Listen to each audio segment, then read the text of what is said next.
你知道吗？在明朝有个皇帝是靠叛变登基的，他不是被选上的，也不是被传位的，他是打上去的，他叫朱棣。一个本来应该喊人家皇上的叔叔，最后却坐上了侄子的龙椅，听起来像狗血宫斗剧，其实真实历史比电视剧还离谱。今天我们要讲的就是那场震撼整个明朝的靖难之变，一场叔叔与侄子之间从亲情变仇恨的权力游戏。说起朱棣，他是谁？他是明太祖朱元璋的第4个儿子。别看他不是老大，可在朱元璋这18个儿子里，他算是最像老爸的一个。城府深，胆子大，手段狠。朱元璋那时候打天下，打得手都麻，打完元朝又打贪官，打完贪官再打自己人。他活着的时候，全天下都怕他，但他老了以后，有件事让他开始焦虑，这江山该传给谁？按照规矩，皇位要传给长子，可他的长子朱标早死，孙子朱允文年纪还小，老朱心里其实是不太放心的。他看着那些儿子们一个比一个能打，特别是朱棣封在北方燕王府，守住军权，是名副其实的带刀王爷。朱元璋想过让他继位，但又怕他太强，毕竟他太懂战争，也太像自己，于是他还是选了孙子朱允文，希望江山能交给各文气点的皇帝。可惜这个选择后来几乎毁了明朝的和平。朱元璋死后，年轻的朱允文登基成了建文帝。他年轻理想有抱负，上任第1天就说要削藩。这话一出，全国藩王都抖了3下。什么叫削藩？就是把各地的王爷权力削掉。当年朱元璋为了巩固边疆，把儿子们都分封出去，一个在北，一个在南，说是守国，其实是分权。结果到了建文帝手里，他说这样不行，王爷太多，我要精简编制。这下好了，各地王爷脸都绿了，有人还嘴硬，皇上这样不仁不义，然后第2天就被废被软禁，或者意外去世。朱棣听说兄弟们一个个被拔掉封地，心想完了，下个该轮到我了。但他也不是吃素的，他在北平多年，手握兵权，明面上说自己老实忠心，愿为直皇效力，背地里开始练兵收情报，准备反击。公元1399年，一场内战正式开打。朱棣打出的旗号很漂亮，清君侧，意思是我不是要造反，我只是要帮皇上除奸臣。这句话真是中国历史上最经典的反叛名言之一。造反？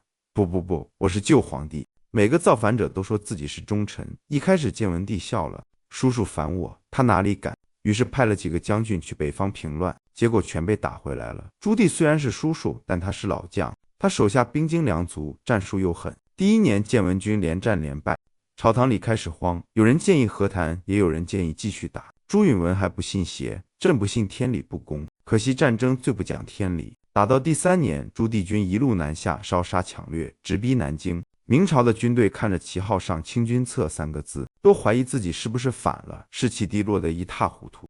当朱棣的军队攻进南京城时，建文帝还在皇宫里坚持我不逃，但没几天，紫禁城陷落大火，烧了3天3夜。据说建文帝的尸体后来没找到，有人说他被烧死了，有人说他逃出去了，还有人说他削发为僧，漂泊民间。历史留下了一个悬案，但朱棣不在乎，他登基改元永乐，成为明朝第3位皇帝，永乐大帝。从叔叔变成皇帝，从清君侧变成自己就是君。朱棣这一仗打得漂亮，也打得血腥。他上位后第1件事就是修史书，你猜修什么？修建文实录。简单讲，就是要把自己叛变的过程写得名正言顺。他命史官改写所有记录。建文帝被奸臣蒙蔽，治理无能；朱棣则忠心为国，替天行道。从那以后，靖难之变在史书里变成功业，而不是叛乱，真厉害。这招叫赢的人才有资格写历史。但朱棣登基后并没有真的快乐，因为他一直怕那个消失的侄子。他睡觉会梦见火光，梦见有人问他，叔叔，您说的清君侧君呢？这一问问得他冷汗直流。于是他派人全国寻找建文帝，找了20年找不到。他自己也不知道是想除掉他，还是想原谅自己。朱棣这人啊，矛盾得很，一边铁血一边多情。他对兄弟残忍，对家人却柔软。他登基后最信任的人是儿子朱高炽，但朱高炽胖又老实，完全不像他。有次朱棣气得骂，你这样怎么继承朕的事业？朱高炽低头不语。旁边的太监小声提醒，陛下，太子心善。朱棣愣了一下，转头看着窗外，忽然笑了。也许这才是朕没有的东西吧。这句话像是他一生的总结。有人说朱棣是英雄，有人说他是篡位者，但不管你怎么看，他确实改变了明朝。他迁都北京修长城，建紫禁城，派郑和下西洋，整个永乐盛世从这个叛逆的叔叔开始。历史啊，有时真讽刺叛徒反而成了开创者，合法的继承人却成了谜。但或许这就是权力的真相，没有谁对谁错，只有谁赢谁输。朱棣后来老了，夜里会坐在灯下看佛经，据说他常常喃喃自语：朕这一生杀错人也就错人。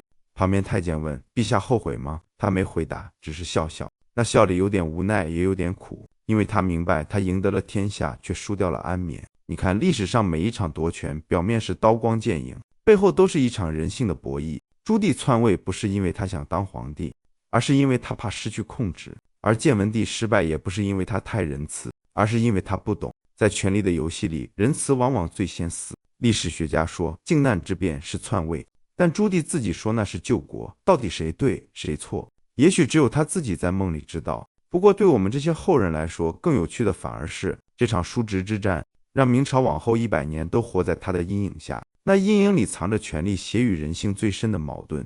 最后我想说，历史总喜欢用华丽的辞藻掩饰血腥。靖难2个字听起来很高尚，但实际上它的意思就是打赢了叫靖难，打输了叫叛乱，输赢之间天翻地覆。所以每次我讲到这段历史，都会忍不住感叹，原来历史不是写给对的人，是写给留下的人。夜深了，朱棣那盏灯也该灭了，他赢了天下，却没赢过心安。这场叔侄间的权力游戏，到最后谁也没真的赢。我们呢，就静静听完这一段风云，然后轻轻说一句：好一个叔叔。